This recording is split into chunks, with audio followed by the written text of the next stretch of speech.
Oke, gue mulai ya. Bismillahirrahmanirrahim. Assalamualaikum warahmatullahi wabarakatuh.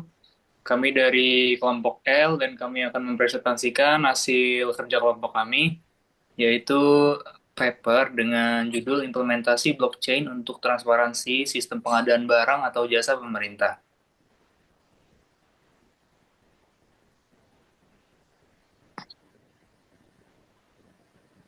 Sebelumnya, kami akan memperkenalkan diri dimulai dari saya, nama saya Rizal Gabe Hawali, dengan NIM 103012300406. Boleh dilanjutkan, teman-teman? Kemudian saya Nurendra Bagaskara dengan NIM 103012300108. Dengan saya Putra Yuli Azari dengan NIM 130121341enam. Nama saya Nida Hijri Almani dengan NIM 1030123301699. Saya Zaskia Kairani Salsabila dengan NIM 1030123004111.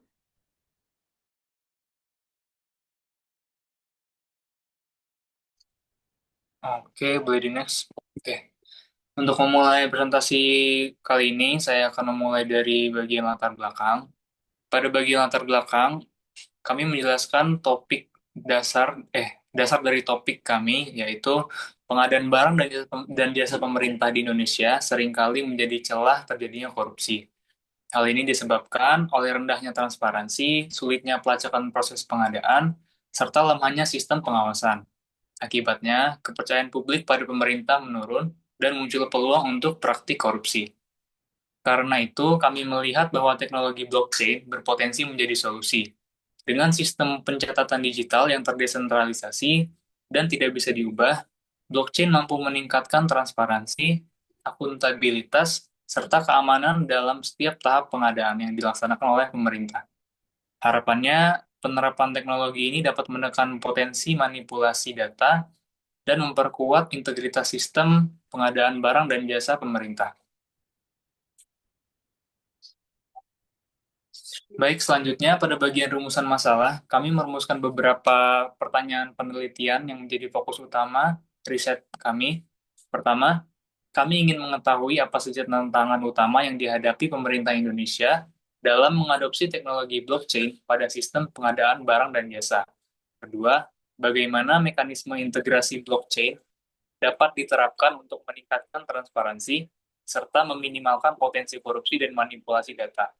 Ketiga, bagaimana penerapan teknologi ini bisa memperkuat keterbukaan informasi publik dan mendorong peran masyarakat dalam pengawasan. Keempat dan terakhir, kami juga ingin meninjau studi kasus dari negara lain yang sudah menerapkan blockchain di sektor publik untuk melihat seberapa efektif teknologi ini dalam meningkatkan transparansi dan akuntabilitas pengadaan.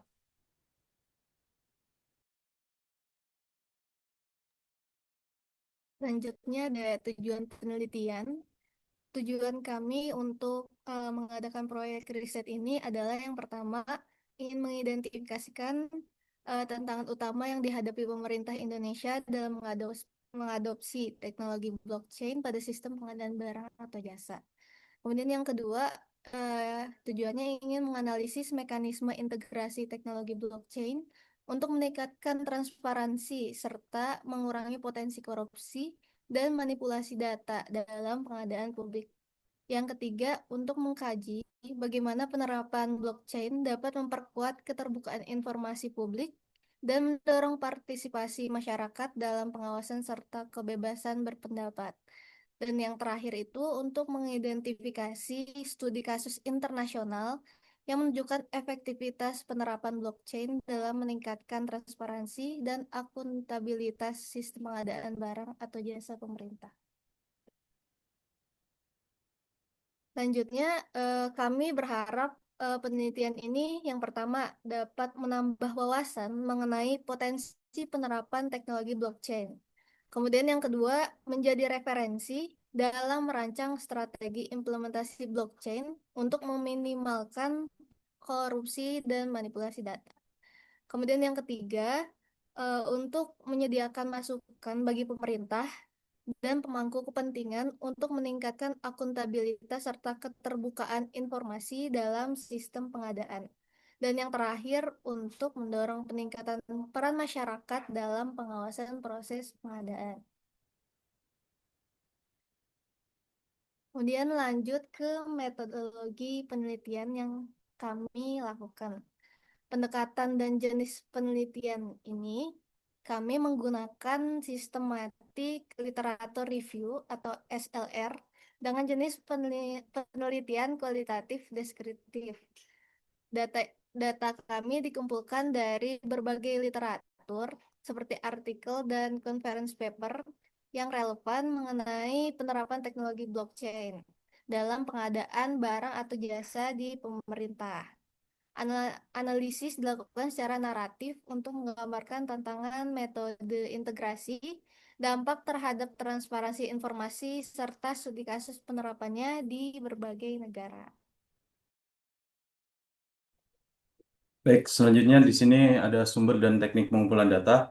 Jadi untuk penelitian ini kami menggunakan sumber dari database Scopus, yang mana tekniknya itu menggunakan teknik Systematic Literature Review atau SLR. Dan untuk pencariannya kami menggunakan beberapa kriteria khusus, yaitu seperti kriteria pemilihan, yang mana mencakup topik-topik seperti blockchain. Kemudian di sini ada rentang tahun, yaitu dari tahun 2017 sampai 2025. Kemudian kami juga menggunakan kriteria khusus berupa area subjek, yaitu computer science, engineering, dan social science. Kemudian untuk tipe dokumennya, kami menggunakan tipe dokumen berupa artikel dan conference paper.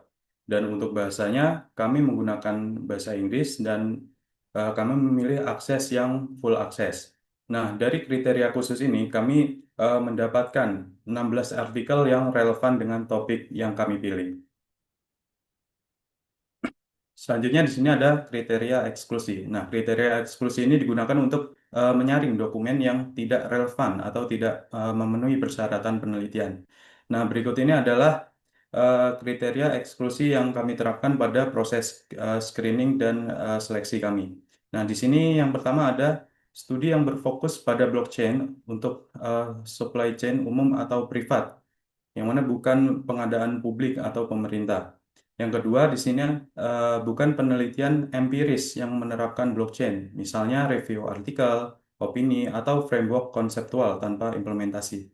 Yang ketiga, di sini tidak menjelaskan arsitektur blockchain atau metodologi implementasi secara memadai untuk reproduksi. Dan yang terakhir di sini tidak ada evaluasi terhadap aspek transparansi, akuntabilitas, atau pencegahan korupsi. Nah, selanjutnya di sini ada proses screening dan seleksi. Jadi dari 16 artikel yang telah didapatkan tadi itu akan dilakukan proses penyaringan atau screening yang meliputi beberapa tahap seperti pemeriksaan judul dan abstrak, yang mana itu mengidentifikasi kesesuaian dokumen dengan topik penelitian. Nah, selanjutnya di sini ada tahap analisis full text, di mana dari dokumen yang lolos pada tahap pemeriksaan abstrak itu akan dilakukan pemeriksaan lengkap atau full text, di mana itu nanti untuk memastikan bahwa dokumen tersebut memenuhi kriteria yang telah ditetapkan. Nah, untuk tahap yang terakhir di sini ada inklusi akhir, yaitu berdasarkan hasil analisis, yaitu tahapan sebelumnya tadi, kita mendapatkan 7 studi atau 7 artikel yang terpilih, yang mana itu nanti akan diekstraksi dan disintetis lebih lanjut karena memenuhi seluruh kriteria yang telah ditetapkan. Nah, kemudian masuk ke tahap ekstraksi data. Nah, dari 7 studi atau 7 artikel yang telah terpilih tadi, itu akan dilakukan ekstraksi, di mana data ekstraksi itu meliputi penulis dan tahun publikasi, kemudian tujuan penelitian, kemudian ada konteks implementasi dan platform blockchain. Nah, bisa dilihat di sini ada salah satu contoh data yang sudah diekstraksi, yaitu di sini ada penulis dan tahun publikasi. Bisa dilihat di sini terdapat beberapa penulis dan tahun publikasinya di 2025. Kemudian untuk tujuan penelitian yaitu mengevaluasi tahapan pengadaan publik yang rentan korupsi untuk integrasi blockchain menggunakan pendekatan analitik hierarki proses. Nah, kemudian untuk konteks implementasinya di sini ada di daerah Ghana, yang mana fokus pada pengadaan publik. Nah, dan yang terakhir di sini untuk platform blockchain, mereka menggunakan permissioned blockchain atau seperti private blockchain dengan mekanisme konsensus proof of stake. Nah, ini tadi adalah hasil salah satu contoh ekstraksi data. Untuk selanjutnya akan dijelaskan oleh rekan saya. Oke, selanjutnya kita masuk ke bagian analisis dan pembahasan. Oke, next. Oke, yang pertama itu ada tentang tantangan adopsi blockchain di Indonesianya.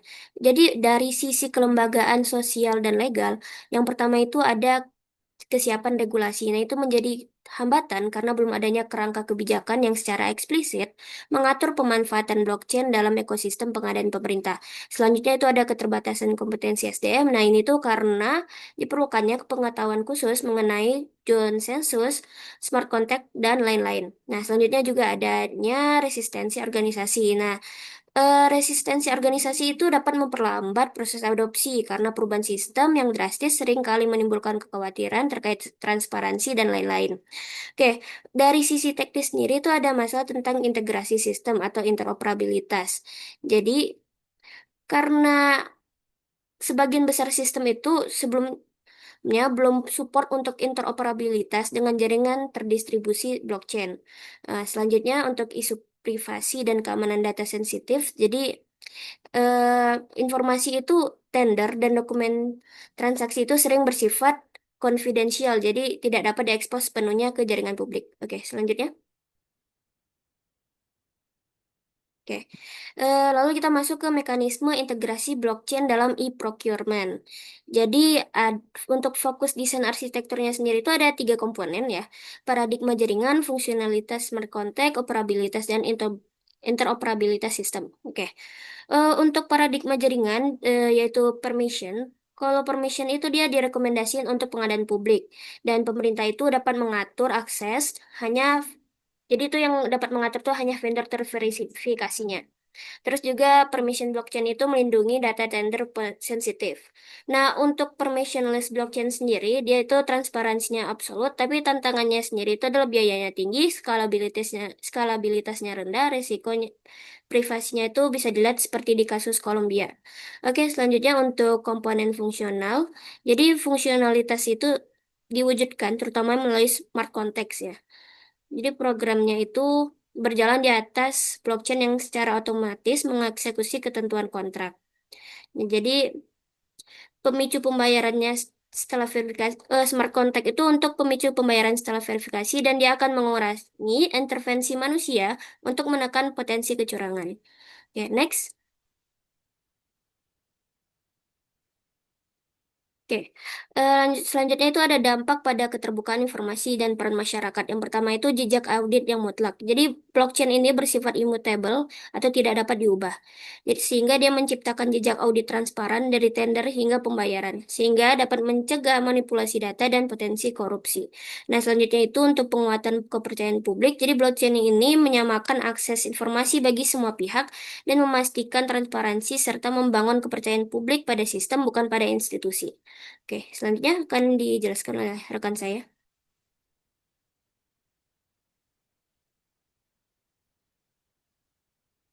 Baik, selanjutnya yaitu studi kasus implementasi yang berada di pertama ada di Kolombia. Jadi maksudnya itu proof of concept untuk program makanan sekolah atau PIA.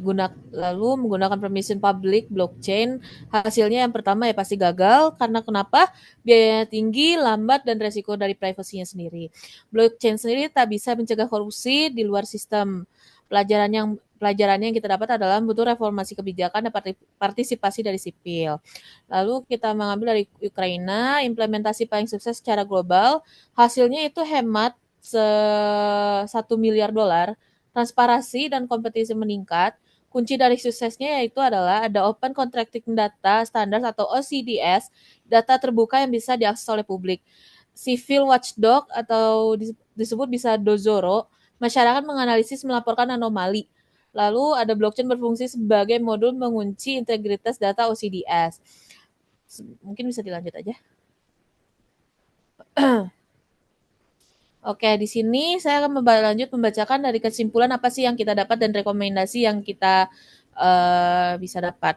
Jadi kesimpulan sendiri pertama itu adalah tantangan utama bersifat non teknis. Jadi maksud di sini adalah hambatan terbesar adopsi blockchain di Indonesia adalah masalah kelembagaan yang dimana yaitu seperti regulasi, SDM, resistensi birokrasi dan yang termasuk bukan teknis. Lalu ada arsitektur hybrid adalah pilihan realistis. Kenapa realistis? uh, Arsitektur hybrid itu atau biasa arsitektur hybrid atau permission chain yang mengintegrasi smart contracts dengan sistem yang sudah ada atau tidak mengganti total. Lalu ada dampak utama adalah transparansi audit. Lalu ada teknologi adalah bukan solusi utama. Kenapa? Karena blockchain saja tidak cukup otomatis menghilangkan korupsi. Studi kasus global misalnya kegagalan di Kolombia yang membuktikan bahwa teknologi harus didukung oleh fondasi tata kelolaan yang baik. Lalu ada pelajaran dari Ukraina atau bisa disebut sistem Prozoro. Keberhasilan membutuhkan fondasi Open Contracting Data Standard OCDS dan ekonomi pengawasan dari sipil yang aktif. Blockchain hanya berfungsi sebagai pengunci data transparan tersebut agar tidak dapat dimanipulasi lagi. Mungkin bisa di next. Oke, di sini rekomendasi yaitu pertama adalah memprioritaskan reformasi kebijakan regulasi. Pemerintah harus terlebih dahulu menetapkan kerangkaan hukum dan kebijakan yang jelas untuk enforcement berbasis blockchain, memastikan teknologi mendukung kebijakan. Lalu ada adopsi open contracting atau adopsi dari OCDS. Kewajiban transparansi data penuh dengan mengadopsi OCDS sebagai fondasi pengawasan efektif. Lalu luncurkan proyek percontohan. Fungsinya itu untuk menghindari dari skala besar luncuran proyek percontohan terkontrol pada sektor yang paling rentan memiliki korupsi. Lalu ada pilihan arsitektur hybrid. Lalu ada investasi dari sumber daya manusia dan ekosistem pengawasan. Maksudnya dari sini adalah tingkatan pelatihan dari tekniknya atau mendorong perbentukan serta fasilitas kelompok yang pengawasan sipil seperti model yang berada di Ukraina untuk menganalisis data dan memastikan akuntabilitas yang nyata seperti itu. Mungkin sekian dari saya. Terima kasih. Baik, terima kasih untuk teman-teman yang sudah berpartisipasi pada presentasi kali ini. Saya mewakili rekan kelompok, mohon maaf apabila ada kekurangan dan kesalahan. Dicukupkan. Wassalamualaikum warahmatullahi wabarakatuh.